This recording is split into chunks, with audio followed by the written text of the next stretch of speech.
The 41st U.S. President, a steady hand on foreign policy contrasted with 1,000 points of light. George Bush, 41st President of the United States, passed away on Friday evening at the age of 94. It is important to remember the man for his policies, but also for the way he comported himself in public office, and how he helped leave the world in a safer state than the way he had found it. Towards the end of 1991, my family and I took a 2-week swing through what was then called the Eastern Transvaal, including several nights in Kruger Park. We were using a rental car, to avoid beating up our own much-loved Honda Prelude, and because our car barely had sufficient space for 2 growing children and all the stuff one usually carries on such a trip. It also turned out the rental car had a nearly worthless radio that, it quickly became clear, could not even receive a signal from the SABC National English Language channel beyond White River. Never mind, this was meant to be a family vacation. It was coming at the end of the school term, so no worries about homework or exams, and we carried a plentiful supply of Disney film soundtrack audio cassettes, and an unlimited supply of coloring books. Even if South Africa was in a state of growing upheaval as the ancient regime was moving to its demise and there was much to stay aware of for work purposes, we all needed a break from the news, and so the absence of a reliable radio was not an issue. And, of course, this was taking place before the advent of a universal cell phone culture, let alone the internet and Wi-Fi. So, we piled into the car and drove through to Kruger Park. We did our obligatory lookouts for the Big Five, saw the multitudinous bird life, watched a pack of cheetahs carry off a kill with military precision right in front of our car, and played the game of who would be the first to spot a giraffe or an elephant or a rhino through the trees or the tall grasses. Readers should be able to imagine our astonishment when, leaving the park and on the way to our next stop, we finally heard a news bulletin, and the lead international news item was an announcement that the Soviet Union had vanished from the map. True, the Berlin Wall had fallen previously, and, yes, that wide arc of Soviet satellite regimes was tottering, even if they hadn't already completely fallen, but, yes too, there were still large armies of Soviet troops and tanks stationed all across Eastern Europe, including in Eastern Germany. Nevertheless, until that moment, from this distance, the USSR still seemed to be on solid, albeit shifting ground, that is until it was revealed that the USSR had transformed into a nation with feet of malleable clay, and then, suddenly, was not a nation at all. However, even if one disagreed with some of his political notions, associations, or electoral campaign choices, it is now clear George H.W. Bush was in position in the White House, precisely for that moment in history. It was for times just like that George Herbert Walker Bush seems to have been bred and trained for throughout his life. Rarely has a president come into office with more political and international relations experience under his belt to draw upon in a crisis than was the case with George H.W. Bush, and the country was ultimately much the better for it. George Bush Sr., who passed away at the age of 94 during the night of 30 November, had been born into a life of privilege, but it was also one in which his mentors and teachers had spoken early and often of duty and service. His father had been a partner in an old-school, blue-blood investment banking house, and he had also gone on to serve as a Republican U.S. Senator from Connecticut. As a child, Bush had gone to all the right boys' schools, but then, the moment he was old enough, in the midst of World War II, he enlisted in the Navy and was trained as a bomber pilot. Flying in the Pacific theater of the war, he carried out 58 combat missions before his plane had been hit off the coast of Kaikijima, located about 250 kilometers north of Okinawa in the Bonin Archipelago, in 1944. After successfully bombing the Japanese military communications station on that island, on his return to the aircraft carrier San Jacinto, after his plane had been hit, it was being consumed by fire. Bailing out, he was adrift alone in the ocean on a life raft for many hours until he was rescued by a passing U.S. submarine. His 2-man crew did not survive the destruction of the plane, a circumstance that led the young pilot to ponder for many years, and speak about sometimes, the complex meanings of heroism, survival, and sacrifice in the midst of war. After the war, Bush entered Yale University, but then, after graduation, rather than go to law school or enter another usual pathway such as the predictable world of banking and the usual old money escalator, Bush married his sweetheart and the two of them headed off to Texas. The state was in the midst of an oil boom, depicted so beautifully in the film, Giant, and Bush was eager to make his own way and his own fortune, with the help of some old family connections in the financial world, whenever it was needed, of course. Watch the trailer of Giant. As columnist, commentator George Will wrote of him, rejecting family entreaties that he go to Yale before going to war. He enlisted on his 18th birthday and promptly became the Navy's second youngest commissioned aviator, compiling 126 carrier landings and 58 missions. After Yale, he spurned a Wall Street career, and with his wife, the former Barbara Pierce, a descendant of the 14th president, Franklin Pierce, headed in his Studebaker for the West Texas oil patch. But he took Wall Street with him in the form of connections and capital that helped launch the Bush-Overby Oil Development Company. Business success brought him to Houston, boredom with business brought him to politics. Soon enough, Bush became bored with making gobs of money and he began to look to the world of politics, eventually winning 2 terms as a congressman from Texas, after losses as a candidate for the Senate, just as being an elected Republican in an ostensibly still solidly Democratic state was becoming a real possibility after 100 years as an old-style Democratic bastion like the rest of the South. In Washington he was, soon enough, on to larger things.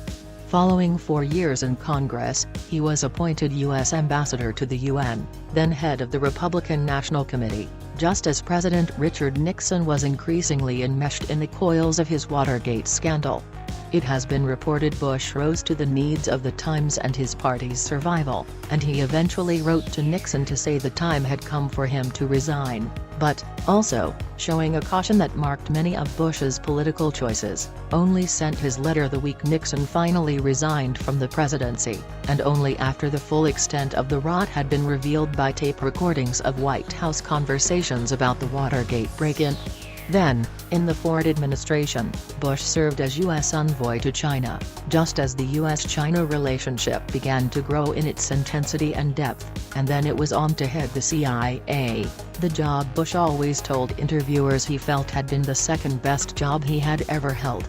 But there would be more to his public life, of course. Carlos Lozado, Washington Post book editor, in a review of Bush's published writing, wrote, "When Jimmy Carter defeated Ford in 1976, even the president-elect foresaw Bush's continued ascent. Among his final acts as CIA chief, Bush briefed Carter. In looking forward, Bush recalls that when a colleague began outlining national security challenges that could arise by the mid-1980s, Carter held up his hand. 'I don't need to worry about that,' he said with a smile. 'By then George will be president and he can take care of it.'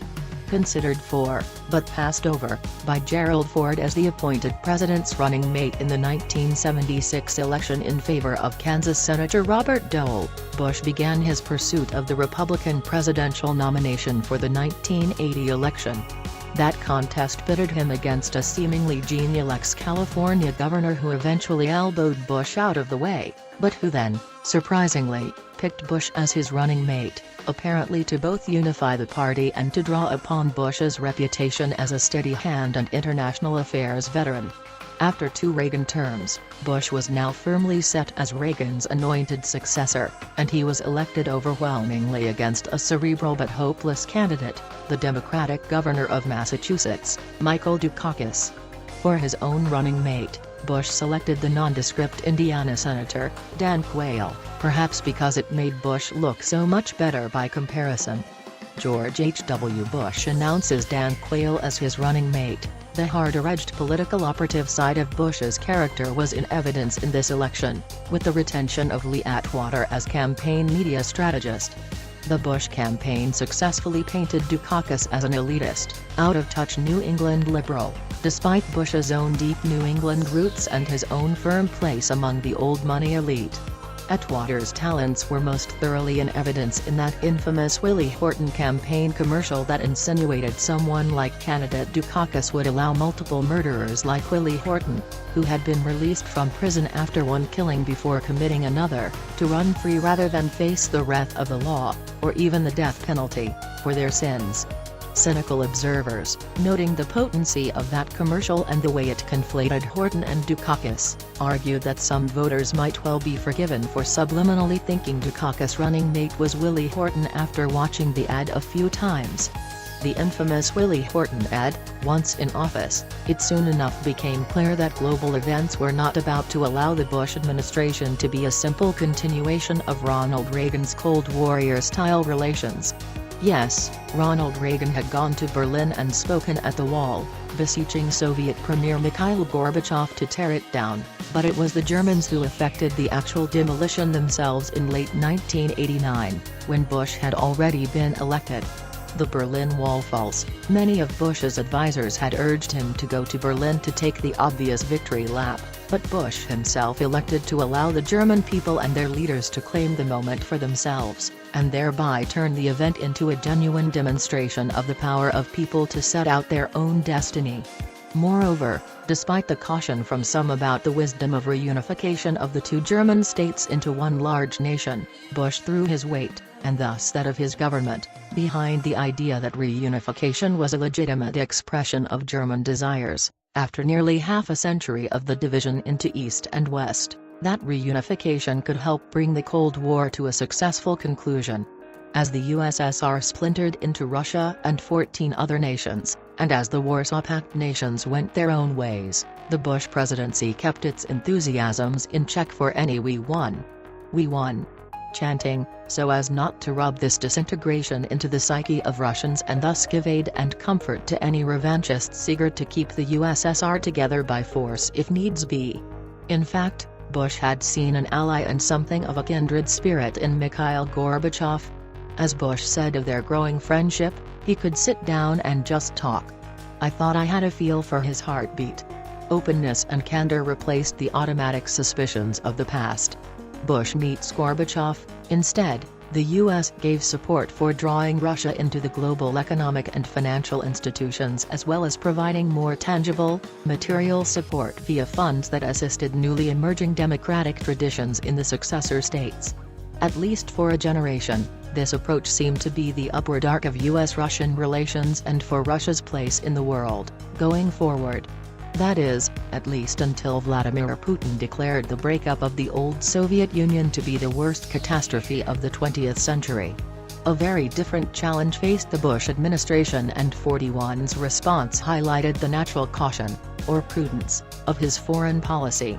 In early 1990, Iraqi leader Saddam Hussein's army invaded neighboring Kuwait and Iraq subsequently annexed the small country. There was much consternation over this wound to international order, and the Bush administration denounced the events and then built a broad international coalition that eventually included nearly 40 nations. Many of those were prepared to commit troops, material and funds for the military reaction, first named Desert Shield, as it took up positions in northern Saudi Arabia, and then as Desert Storm when U.S. Generals Norman Schwarzkopf and Colin Powell prepared for the liberation of Kuwait. The actual combat ran from mid-January to the end of February 1991, as the coalition force liberated Kuwait and largely destroyed the Iraqi military as an effective fighting force. But, crucially, the Bush administration, in a political decision criticized by some hardliners or Cold Warriors, elected not to move on to Baghdad and complete the defeat of Saddam Hussein's regime and the decapitation of its leadership. That decision gave Saddam Hussein a second lease on life that allowed for the great mistakes of the Second Gulf War. Bush himself had noted that the goal of Desert Storm had only been to liberate Kuwait, thereby returning to the status quo ante, rather than a conquest of Iraq. As Bush himself had written about it, my own thoughts were focused on putting the United States back out in front, leading the West as we tackled the challenges in Eastern Europe and the Soviet Union.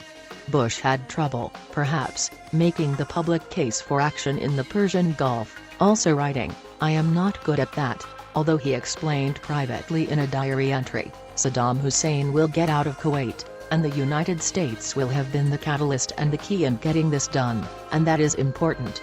Our role as a world leader will once again be reaffirmed. Decisions like this represented a clear demonstration of the caution in the foreign policy thinking of the Bush administration. Even the removal of Manuel Noriega, president of Panama, because of his corruption and engagement in narcotics trafficking into the U.S., did not mean a re-imposition of American rule in the Panama Canal Zone, let alone over the entire nation. By 1992, George Bush was up for re-election and, perhaps surprisingly, Bush's initial popularity from the success of Desert Storm did not last. In a three-way race between Bush, Democrat Bill Clinton, and independent multimillionaire businessman turned politician Ross Perot, Clinton gained a plurality of popular vote and a substantial majority of the actual electoral vote, largely by managing to paint Bush as a Nathan dealing with the economic weaknesses of the economy and out of touch with the lives of ordinary Americans facing economic dislocations and pressures. By contrast, Clinton, was the new breath of optimism and filled with new ideas for a post-Cold War era in American life. Bush was not helped by some ill-planned campaign stops such as one that managed to show Bush's unfamiliarity with by-now ubiquitous technology such as laser scanning at store checkouts. Bush passed on into senior statesman status and eventually forged a close partnership and friendship with the same man who had defeated him for re-election, in their efforts to raise funds for international emergencies. He lived long enough to see one son become governor of Texas and then president of the country, only the second time that had happened, and a second son as governor of Florida, and unsuccessful bidder for the Republican nomination for president in 2016. Along the way, the elder Bush stayed active, enjoying the piloting of his cigarette boat in the waters near his family summer compound at Kennebunkport, Maine at high speed, fishing, and then, into his 70s and beyond, picking up again with parachute jumping, something that had saved his life back in World War II. Watch his World War II rescue. By the time he passed away, it had become increasingly clear that Bush's steady, cautious hand on the foreign policy tiller had managed to help end the Cold War without the firing of a single shot.